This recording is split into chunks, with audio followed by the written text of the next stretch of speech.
Olá, gente. Professor Marcos Dominici. A gente vai começar a nossa aula do segundo ano, nossas atividades curriculares. Só não esqueçam de olhar o plano de estudo de vocês, tem muita coisa lá para falar novamente sobre isso. E hoje a gente vai começar com composição visual. A gente vai ter duas aulas, uma de composição visual e uma leitura visual. É de extrema importância, porque a gente passa aquela prova do Enem, passa a prova do professor, aí você lê, o professor diz assim, faça a leitura da imagem. Professor, como é que eu vou fazer a leitura da imagem? Gente, vocês já fazem isso. Eu vou explicar para vocês primeiro.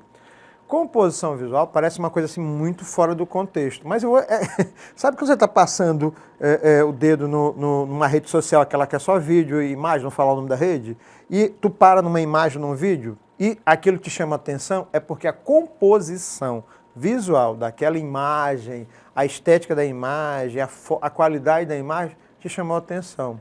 A composição visual são os elementos ou as ferramentas que um artista usa para montar a obra e entregar esta obra pronta, né? Aí você tem o conteúdo e a mensagem. A questão é o que é e se isso chega em mim. Nesse caso, nossa segunda aula é sobre leitura visual. A gente vai entender como é montado primeiro, para você saber o que você consome. E quando eu falo de composição visual, parece que a gente está falando de uma coisa assim, fora do comum, a obra de algum artista que o professor colocou em sala, ou que eu vi. Não, gente, não estou falando só sobre isso. Estou falando sobre isto aqui, a camisa, as roupas que vocês vestem, a forma como você ajeita o cabelo, né? A foto que você curtiu lá naquela rede social, ou então foto que você passou porque você acha que está lindo e maravilhoso, linda e maravilhosa. Pois é, isso é composição visual. Ah, professor, é isso. Pois é justamente isso que faz com que a gente tenha a atenção voltada para alguma coisa e outras não, né? O que é necessário? Ter a capacidade de interpretar e identificar. Interpretar. Meu Deus, como isso é difícil. O que é que tu está vendo? Nada. Por quê? Porque você não está se condicionando para entender o que tem além da imagem. Vamos lá. A mensagem, ela pode ser a forma como é desenhada, como ela é criada. Pode ser uma boa forma, pode ser uma coisa meio ruim. Eu usei a camisa hoje porque eu achei legal. A minha intérprete está linda e maravilhosa ali, com o cabelo, com uma maquiagem, ela está quase sorrindo, né? A ideia é essa. E aí, é justamente a composição visual, né, para chamar a atenção, então para se sentir bem, é o que você faz, a sua própria composição visual. Eu comecei colocando obras nessas explicações para a gente entender. Medusa com a cabeça de Perseu. Quem conhece a história da Medusa, depois que você entende que ela foi injustiçada e que ela virou a Medusa, sem mesmo ter culpa por causa da inveja da esposa do outro que chegou a extremos do estupro, nossa, professor, pesquisem, né? Ela foi instalada em frente ao prédio de tribunal que condenou o produtor de cinema Harvey Weinstein em 2022 por crimes de abuso sexual contra mulheres. Não foi aleatoriamente. A composição visual desta obra, do artista Luciano Garbatti, é justamente para bater de frente. Nenhuma obra que é criada, seja de artes visuais, escultura, pintura, desenho, tatuagem, cinema, nada foge de um conceito. A gente tem uma aula sobre isso. A linguagem visual, os elementos visuais, a linguagem abstrata, isso às vezes dificulta. Eu olho alguma coisa que eu não sei, mas eu também não estou preocupado em saber o que é, eu simplesmente ignoro. Não funciona assim. Eu tenho que entender quais são os símbolos que são utilizados, por que a cor é utilizada. Por exemplo, alguém lançou carro, né? Por que é utilizada aquela cor? Não é porque eles escolheram aleatoriamente. Tem uma pesquisa de mercado, porque se sabe que nessa região todo mundo gosta dessa cor. Vende, meu carro é vermelho. Não, o meu é preto, eu prefiro branco. Vocês estão entendendo o que eu estou falando? Você, quando vai escolher roupa, você passa por isso. Você só escolhe aquilo que, na composição visual, te parece agradável. Instalação da Louise Bourgeois, né? É uma aranha, a leitura que eu tenho, é uma aranha com uma jaula embaixo. Quem sabe ela nos mostra alguma coisa que ainda não sabemos por enquanto. Será que eu só vejo isso ou se vejo mais alguma coisa? Uma aluna mesmo olhou e disse assim, professor, isso me dá enjoo. Por quê? Ela não sabe por quê, ela só sabe que tem enjoo. Então o objetivo do artista talvez fosse esse, né? Criticar, debochar da distinção. Então a ideia é, pensem, sejam críticos daquilo que você fala, não só da obra, mas de tudo que você consome. Bom, para que esta composição visual aconteça, é necessário que a gente tenha ferramentas. Como assim, professor? Um pedreiro, quando ele vai fazer uma parede, ele utiliza a massa, o tijolo, a pá, né, a picareta, o que quer que seja. Essas são as ferramentas. As ferramentas do artista visual é esse aqui, ó, o ponto, a linha. O ponto é aquele que a gente faz assim, ó, né? Só que o ponto é metafórico. Eu acertei 6 pontos na Mega Sena. Pronto, eu não preciso mais nem gravar aula, nem dar aula em lugar nenhum. Eu venho, não tem nada, né? Esse ponto pode ser um final. Eu e a minha intérprete, que eu sou apaixonado por ela, né, ela chegou e disse assim, chega, Domingos, ponto final. Esse ponto final, ele tem um efeito tão forte na vida de alguém que pode destruir emocionalmente com alguém, dependendo da situação, né? Um ponto pode ser, num mapa, uma cidade inteira. Ou seja, as denominações, né, e as comparações são imensas. A linha é uma sequência de pontos, tecnicamente, matematicamente falando. Eu vou dar um exemplo aqui para vocês. Essa obra do Paul Sinac, que é um pintor do século XIX, foi feita só com pontos. E foi vendida, eu gosto de fazer isso só para poder mostrar, né, por 12 milhões de euros. Oi? Como assim, professor? Pois é. Mas eu falo, mas quem fez foi ele, né, bebê? E aí vem a situação. E foi só com pontos. Pegou o pincel, ponto, ponto, ponto, ponto, ponto, até formar isso tudo. Quando foi feito? Século XIX, onde Paul Sinac trabalhava com uma variação de arte chamada pontilhismo, que vem do impressionismo. É uma outra situação, uma outra aula. Eu adoro essa obra. Eu já trabalhei com alunos fazendo esse desenho com linhas. Você já viu até nas redes sociais, né, naqueles videozinhos, tem gente que desenha com linhas. Eu vi um cara desenhando com pontos, sabe onde? No plástico bolha. Ele pegou assim uma seringa, encheu de tinta e foi enchendo cada bolinha até fazer os pontos do plástico bolha viraram desenhos. Meu Deus, a criatura é doente. A única coisa que eu senti foi inveja, de boa. Né, ele desenhou o Coringa, um ator chamado Heath Ledger, acho que eu errei a pronúncia, e o desenho que é feito aqui, que vocês estão vendo, são linhas, encaixa, linhas e taxinhas. A forma e a textura. A forma, né, vamos trabalhar com as formas elementares, círculo, um triângulo equilátero, um quadrado. A forma é o que define literalmente a maneira como você se organiza no espaço. Textura eu sempre digo que é uma qualidade. Isso é macio, isso é rugoso, isso é liso, isso é áspero. Só que a textura pode ser gráfica também. Exemplo, eu acho maravilhoso. Não tem nem o que falar dessa obra, La Pietà, do Michelangelo.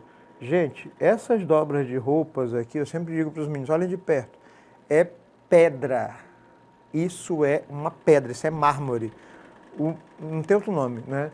O fabuloso do Michelangelo, ele pega e vai esculpindo na pedra para dar a textura, olha o que eu estou falando, das dobras da roupa, fora dos cabelos, do franzido, é um negócio fabuloso. Essa textura pode ser visual. E a gente tem um negócio bem que interessante em São Luís. Deixa eu ver aí, deixa eu ver significa deixa eu pegar. Você só consegue identificar se você tocar para identificar que tipo de textura. Isso parece de um jeito, só que no toque é outro. O espaço e a relação figura e fundo. Relação figura e fundo, né? É o símbolo do Batman, amarelo, né, no fundo preto. O objetivo é chamar e ter destaque. Relação de figura e fundo. Espaço, onde eu estou, que eu não posso ir, senão eu saio do enquadramento. A TV, né, e como ela é organizada. Professor, que obra é essa? Né? Eu adoro colocar essa obra. É uma instalação com 600 vasos, foi colocado no terreno, daria perfeitamente o que está acontecendo agora na região ali do Oriente Médio. Né? A Nada Seinaui, acho que é isso o nome, ela colocou 600 vasos. Alguém me perguntou, professor, o que é isso? Né? Pensem, eu vou facilitar a vida de vocês. Ela comparou a lápides. Né? Mas por que não colocou lápides e sim vasos? Será que as pessoas são consideradas fezes, descartáveis? Pesado! O plano e a cor. O plano é um valor relativo. O plano, ele pode ser determinante de largura, de comprimento, de posição, ele pode ser volume, ele pode ser o espaço, a forma como está trabalhado o espaço. Ele é muito como você estabelece. Ou até pode ser o plano de você organizar suas ideias, certo? Já a cor é essencial. É incrível, não dá para se viver sem cor. Né? A cor ela é tão importante que ela mexe com o teu psicológico. Geralmente, pessoas, não é um efeito real.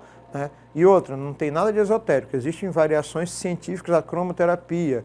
A luz branca do sol é necessária até determinado horário para que os bebês e todo mundo, né, produza vitamina D na pele. Então, a cor ela pode influenciar diretamente o teu psicológico. Eu gosto mais de vermelho, eu gosto mais de azul, eu não gosto de branco, eu não gosto de preto e assim por diante. Da cor, deixar claro isso. Eu coloquei uma obra aqui do Juan Miró, essa daqui que representa a Guerra Civil, que chama Homem e Mulher na Frente de uma Pilha de Excrementos, Cocô. O fundo preto é apocalíptico, ou seja, a ideia da morte. O horror da Guerra Civil, ela vem com os excrementos dourados, ou seja, como se as fezes fossem douradas, ambições fascistas, a área laranja escura, vítimas de guerra, e as mãos vermelhas, sangue. Cada cor tem um significado. Na bandeira do Brasil, as cores têm significado. Nos times de futebol, as cores têm significado. Nas roupas dos super-heróis de vocês, as cores têm significado. Até brinquei. Quantos super-heróis vocês conhecem que tem azul e vermelho nos uniformes, que representam as cores da bandeira dos Estados Unidos, né? Deixa quieto. Quais as considerações que a gente deve levar em consideração nesses elementos visuais? Professor, eu preciso saber isso tudo? Eu preciso saber que eles existem e ter noção de que eu tenho que identificar os elementos morfológicos, como na língua portuguesa, ponto, linha, plano, textura. Os elementos dinâmicos, tensão e ritmo. O que é tensão e ritmo? É diferente do equilíbrio. Está equilibrado. Se ele tivesse torto, alguns de vocês iam ter. O professor está torto. Elementos escalares, dimensão, proporção, escala. Algum de vocês pega a caneta, escreve com a letra desse tamanho, gasta uma folha para escrever um trechinho. Relação de escala e espaço. Tem gente que escreve desse tamaninho, né? Elementos estruturais, linha, forma, textura e assim por diante. Os amantes de Magritte. O professor já viu esse quadro, mas o que representa? Vamos fazer a estrutura. Eu montei isso aqui com um grupo de amigos num vídeo que eu fiz direção de arte. Prazer, só que a limitação. Na época da pandemia, muita gente colocou isso.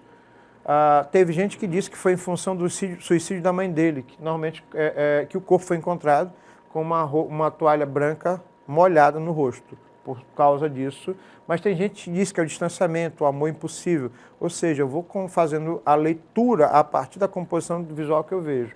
Eu, particularmente, acho que é um amor impossível. Mas na época da pandemia teve gente que fez outras leituras, né?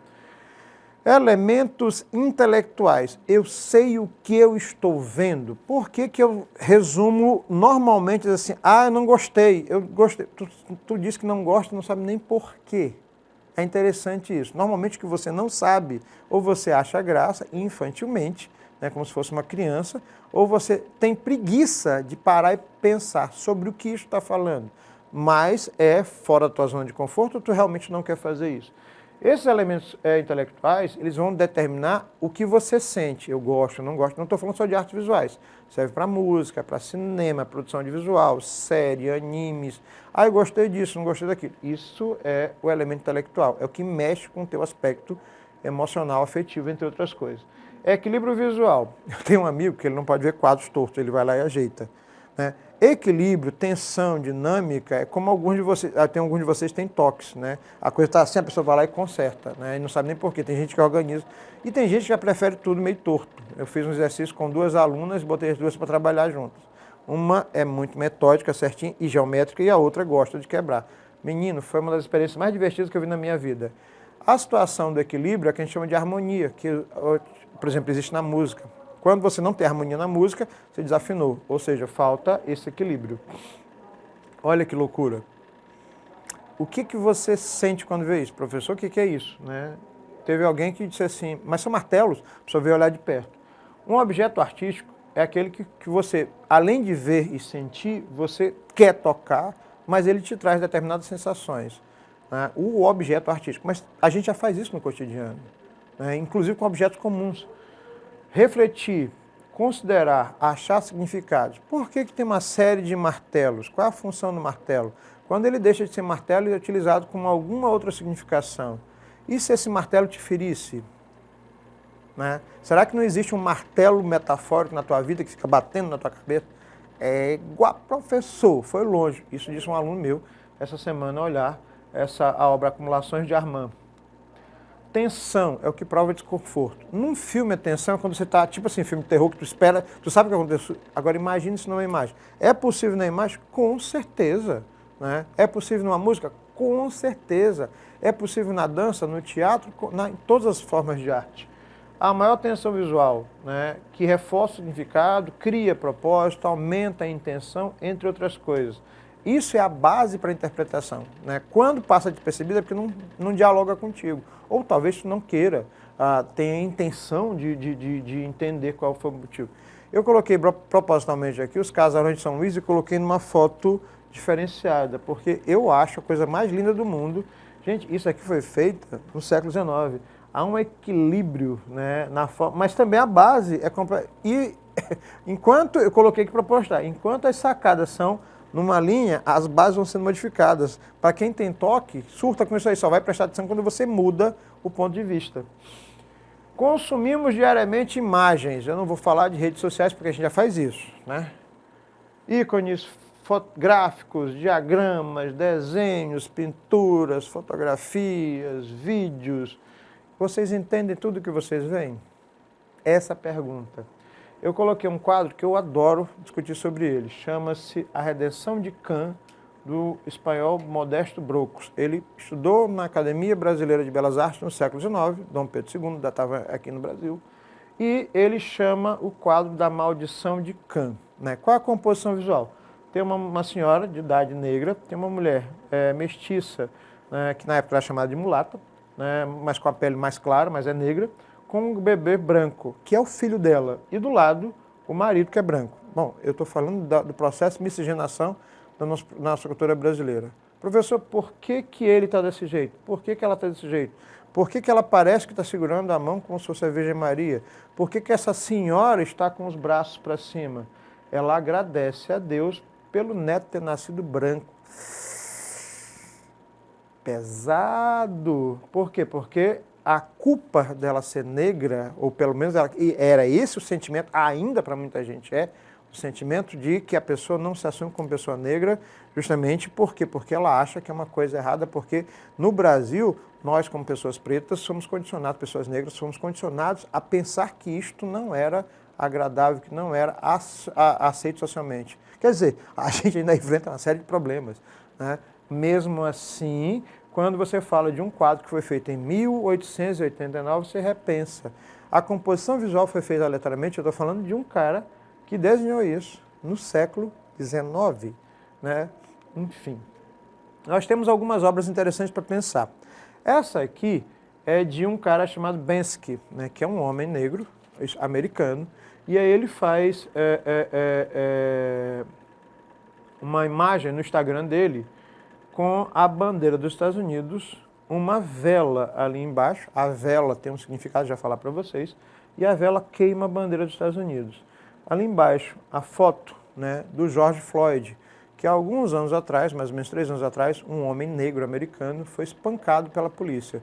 Até essa semana passada eu vi uma situação de uma charge que me deixou incomodado.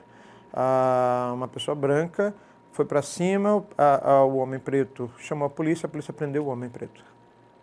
Vou deixar aí para vocês pensarem, não vamos esticar o assunto. Mesmo assim, quer dizer, vamos esticar sim, porque a arte ela pode servir não só para você achar que alguma coisa é bonita, mas também para chocar e deixar pessoas a pensar. Então, a vela, por si só, ela já tem uma referência histórica, religiosa, cristã, do início da Idade Média, com a arte cristã primitiva, onde a vela era o caminho e a iluminação divina. A maioria de vocês que são cristãos, alguns são católicos, outros são evangélicos, a vela ainda tem referências históricas e para algumas orientações religiosas a vela é muito importante, não só para os cristãos. O que significa a vela? É um ponto na escuridão? É um ponto de luz? Né? As religiões de matriz africana usam, os espíritos, eu não sei exatamente porque eu não conheço todas as estruturas religiosas, mas quando ela queima, né, que ela é utilizada para velórios, por exemplo, na maioria dos casos, ela queima a bandeira, eu tenho uma vela só, que pode causar um estrago gigantesco, mas a foto dele está lá, junto com as flores, já foi feito o estrago. E este país da liberdade, como é que funciona a coisa? Banksy presta homenagem ao George Floyd, com o quadro escrito: alguém vai ter que arrombar a porta. Eu vou deixar para vocês pensarem, né? Que porta é essa? A porta da liberdade? O artista usou dessa vez seu Instagram para mostrar sua indignação com a morte do George Floyd, afro-americano, como é definido nos Estados Unidos. A pergunta é, o que ele quis fazer? A certeza da punição dos agressores com a obra? Agressores racistas pelo Estado, a restrição à liberdade de expressão na democracia norte-americana, o compromisso ideológico de novos meios eletrônicos com a arte revolucionária, a violência contra os negros americanos, norte-americanos, um caráter passageiro, efêmero, de uma instalação artística? Não, a questão é, vamos discutir sobre que restrições são essas à porta da liberdade, né, na expressão da democracia americana. Não sei se vocês sabem, racismo é crime no Brasil. Nos Estados Unidos não é. Nossa segunda questão. A técnica da decolagem, o que é decolagem? Colar imagens, utilizada pelo artista Mimo Rotella em sua obra Marilyn Monroe, que é uma atriz americana dos anos 60, 50. É um procedimento artístico representativo da década de 60, certo? A Marilyn, de 1979, do Rotella, é uma serigrafia, do mesmo jeito que é feita a camisa aqui, colorida e colagem de papel rasgado em papel branco, né? Então, decolagem é quando você mistura tinta, imagem, camada de papel, entre outras coisas, até chegar nisso aqui. Essa técnica, ela visa o que exatamente? Nesse caso, a técnica da decolagem tem o objetivo de conviver com campos de expressões diferentes e integrar novos significados. Professor, eu não entendi nada. Bom, por que a arte tem que ser simplesmente aquilo que você imagina? Pergunte para os meninos, o que é do sexto ano? O que é arte? É desenho? Parece que quando você utiliza outros materiais e sai da casinha, deixou de ser arte, ou é uma forma nova de você se expressar? Aí eu vou dizer para vocês, corram lá no nosso plano de estudo, repense, tem umas questões bem interessantes para a gente discutir e pensar sobre elas. Professor Marcos Dominici, professor de arte, gente. Um abraço. Fui.